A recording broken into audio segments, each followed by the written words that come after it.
వాతావరణంలో మార్పులు, cloud bursting కావడం, దీనివల్ల ఈ సమస్యలు వచ్చాయని మొత్తం వారికి ఎక్స్ప్లెయిన్ చేశాను. అదే సమయంలో ఏ విధంగా బుడమేరు బ్రీచెస్ జరిగాయి, బుడమేరు మొత్తం ఏ విధంగా ఎన్క్రోచ్మెంట్ చేశారు, దీనివల్ల ఏ విధంగా ఈరోజు 2 లక్షల పైన 1,40,000 కుటుంబాలు, దగ్గర 1,40,000 2,02,000 కుటుంబాలు, 6 లక్షల మంది ప్రజలు ఏ విధంగా ఇబ్బంది పడ్డారు. ఈ రోజు 8వ రోజు కూడా వాళ్ళంతా నీటిలో ఉండే పరిస్థితి వచ్చింది. ఈ విషయాలను వారికి ఎక్స్ప్లెయిన్ చేశాను. అదే సమయంలో అధికార యంత్రాంగం మొత్తం రాత్రింబగళ్లు ఎక్కడ కూడా ఒక్క మినిట్ కూడా రెస్ట్ తీసుకోకుండా శ్రమించి పునరావాస కార్యక్రమాలు ఏం చేశారో మొత్తం ఎక్స్ప్లెయిన్ చేశాను. బురదలో తిరిగారు. సీనియర్ ఆఫీసర్స్ కూడా బెస్ట్ సర్వీసెస్ ప్రొవైడ్ చేయగలిగారని చెప్పి ఎక్స్ప్లెయిన్ చేశాం. వీటన్నింటిపైన గవర్నర్ కూడా చాలా పాజిటివ్ గా స్పందించారు. నేను కూడా వాచ్ చేస్తున్నాను. ఎక్స్ట్రాఆర్డినరీ సర్వీస్ చేశారు. ఇది చాలా సంతోషం అని చెప్పి వారు కూడా వారి యొక్క ఒక విధంగా సాటిస్ఫాక్షన్ ని ఎక్స్ప్రెస్ చేశారు. ఇంకొక పక్క తొందరలోనే సాధారణ పరిస్థితులు నెలకొల్టాయని కూడా వారికి నేను ఎక్స్ప్లెయిన్ చేశాను. వారు కూడా ఆశాభావాన్ని తెలియజేశారు. ఇంకొక పక్క ఈరోజు ఒక టెలికాన్ఫరెన్స్ తీసుకొని మళ్లీ డిప్రెషన్ వచ్చింది. దీనివల్ల ఎక్కువ వర్షాలు కురుస్తున్నాయి.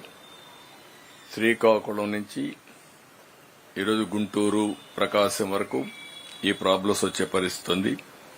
ఏదైతే బాపట్ల వరకు, ఇవన్నీ కూడా మళ్ళా ఒకసారి అందరినీ అప్రమత్తం చేశాం.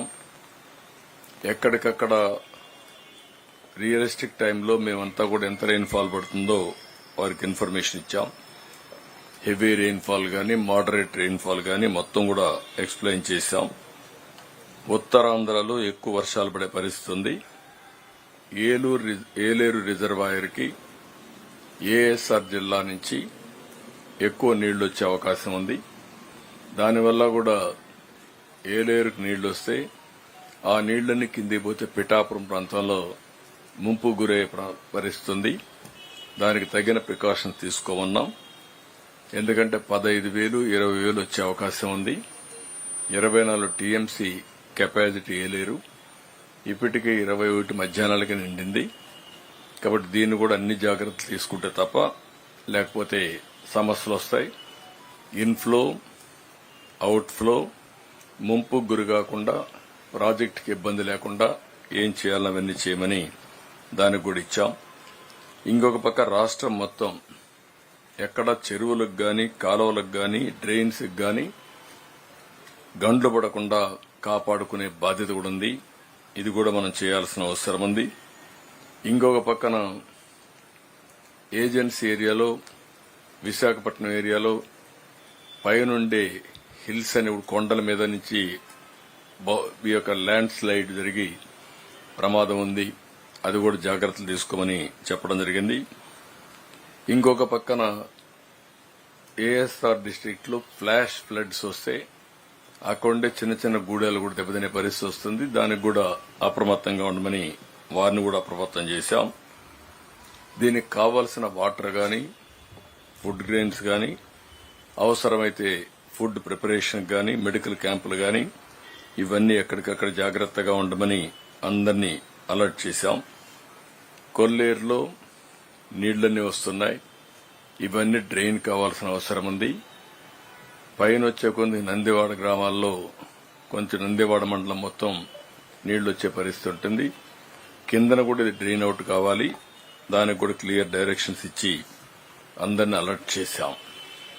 అంటే ఎక్కడికక్కడ అధికార యంత్రాంగం మొత్తం అప్రమత్తం చేసి ఎప్పటికప్పుడు జిల్లా కలెక్టరు లేకపోతే ఎస్పీ, మిగిలిన ఆఫీసర్స్ ఇవన్నీ కూడా చేయమని చెప్పాం. వాసార్ ల్యాబ్ లో మాకు కొంత డేటా అసెస్మెంట్ క్యాచ్మెంట్ ఏరియాలో వచ్చిన రెయిన్ఫాల్ గాని సబ్మెర్జెన్స్ ఏరియాలో ఉండే ఇంపాక్ట్ గాని ఈ రెండు కూడా మ్యాచ్ చేసి ఇస్తున్నారు. అది కూడా ఇన్ఫర్మేషన్ పాస్ ఆన్ చేసి వాడుకోమని చెప్పి చాలా స్పష్టంగా చెప్పాం. ఇక్కడ విజయవాడకు వచ్చే కొందికి ఈరోజు యాజ్ యూజువల్ మార్నింగ్ బ్రేక్ఫాస్ట్ అయితే 3,97,860 మందికి ఇచ్చాం. మధ్యాహ్నం లంచ్ అయితే 4,33,400 మందికి ఇచ్చాం. రాత్రి డిన్నర్ కూడా 4,26,280 మందికి ఇచ్చాం. ఇప్పటి వరకు 97,70,000 మందికి ఆహారాన్ని అందించాం. అంటే 97,70,000 పాకెట్స్ ని ఇంతవరకు అందించాం ఈ 8 రోజుల్లో. ఇంకొక పక్క వాటర్ అయితే 94 లక్షల వాటర్ బాటిల్ సప్లై చేశాం. మిల్క్ 28 లక్షల మిల్క్ 28 లక్షల లీటర్లు మిల్క్ ఇచ్చాం. బిస్కెట్స్ 41 లక్షల బిస్కెట్ పాకెట్లు ఇచ్చాం.